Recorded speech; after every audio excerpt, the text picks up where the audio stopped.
I am alive and it's good to be alive. And somebody asked me the other day, what do you have on your Sentinel? And I was like, hey, that's a terrific question. I have no fucking idea. No, but seriously, like, I've had the same loadout on my Carrier Prime for a really long time now. When did Carrier Prime come out?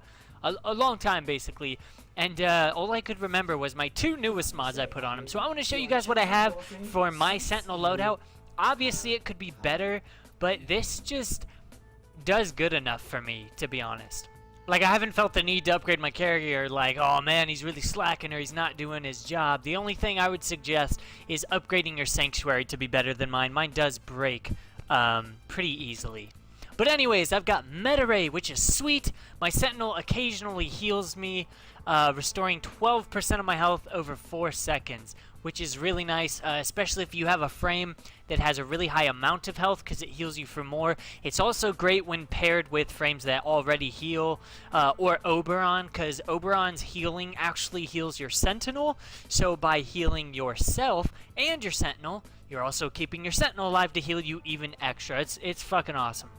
Calculated redirection, obviously, with 200%. Enhanced vitality, vacuum, gotta have vacuum. Shield charger increases max shields by 50% and shield regen for 50% for 9 seconds. This is really nice because it can also apply to teammates that are in the radius of it.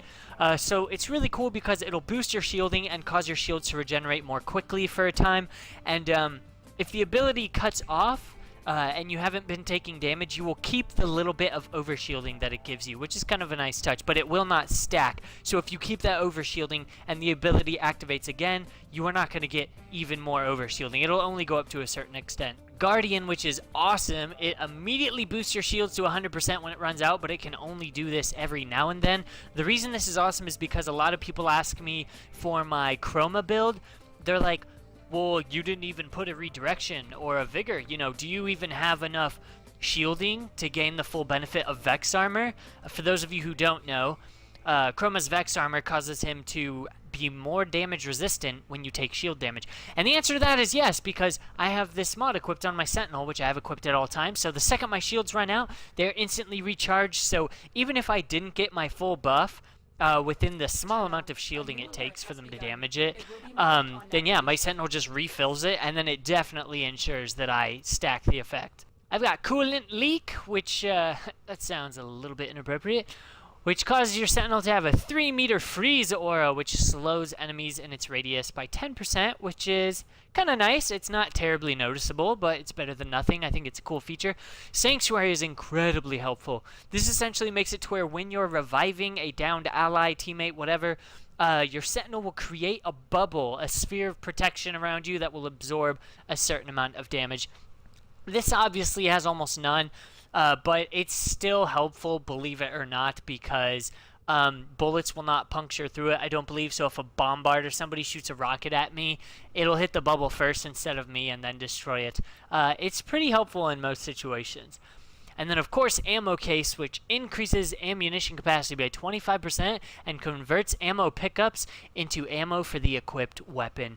So I know they gave all Sentinels vacuum so that people would stop using Carrier, but then they gave Carrier this, which basically makes it immensely helpful if you're using weapons that aren't very ammo efficient. So now I just like Carrier even more. So I still don't use any other fucking Sentinels.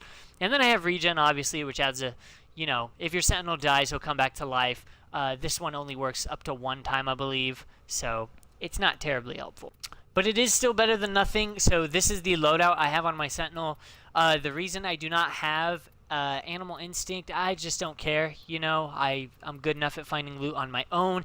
I do not have his attack precept because basically the way your Sentinel works is it will prioritize what you want it to do from top left, scrolling like that, and then starting here again to bottom right. So from left to right on the top, and then left to right again on the bottom. It will basically go through the mods in that order, and whichever one is closest to the top left, that's the one that it will prioritize the most. So if you have like an attacking mod on your Sentinel, sometimes I wanted my Sentinel to provide you know, this sanctuary or to instantly boost my shields, and he would just be too busy attacking enemies. I don't know if they've changed it, but I certainly know he didn't used to be able to do both at the same time. So I've taken my weapon off of him because it also draws the enemy's fire to him much less frequently, which causes him to survive way longer. The enemies almost completely ignore my Sentinel. The only time he really dies usually is from bombards or napalm or something with a huge high damaging area of effect attack. But other than that, he stays alive because he's not attacking enemies, not drawing their fire, and he's just giving me all these awesome buffs, which is why I enjoy him so much. So, if you have any questions on how to get those mods, feel free to look them up or ask me a question in the comments section below. I'd be more than happy to chat with you guys. I hope this video was helpful. If there's anything else I can do for you, let me know, and I hope you have a kick-ass day. Peace out, everybody.